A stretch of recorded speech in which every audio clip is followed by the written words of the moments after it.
الرحمن الرحیم۔ ایک صاحب نے سوال کیا ہے کہ اگر فجر کی نماز ادا کرنے کے لیے مسجد میں آئیں اور جماعت کھڑی ہو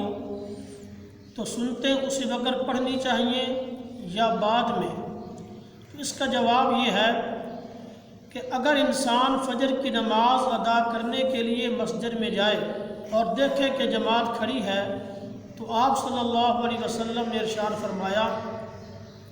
کہ مسجد کے دروازے کے پاس سنتے پڑھ لی جائیں۔ یعنی مطلب یہ ہے کہ امام سے اس قدر دور ہو کر سنتے پڑھے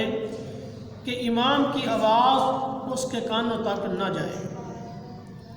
اس سے ہمیں معلوم ہوا کہ اگر فجر کی جماعت کھڑی ہو اور کسی نے سنتے نہیں پڑھی تو حکم ہے کہ پہلے سنتے ادا کرے اور بعد میں جماعت کے اندر شریک ہو۔ لیکن یہ اس وقت ہے کہ جب سنتے پڑھ کر کم از کم ایک رکعت کے اندر شامل ہونے کی امید ہو، اور اگر دیکھے کہ امام صاحب دوسری رکعت کے اندر ہیں اور اگر میں سنتے پڑھتا ہوں تو جماعت میری نکل جائے گی تو پھر سنتے چھوڑ دے اور جماعت کے اندر شریک ہو جائے، اور پھر نماز کے فوراً بعد سنتے نہیں پڑھنی بلکہ جب سورج طلوع ہوگا، طلوع ہونے کے بعد مکروہ وقت ختم ہو جائے گا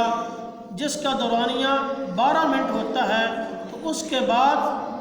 سنتے ادا کرے۔ واللہ تعالی عالم بالصواب وما علینا الا البلاغ۔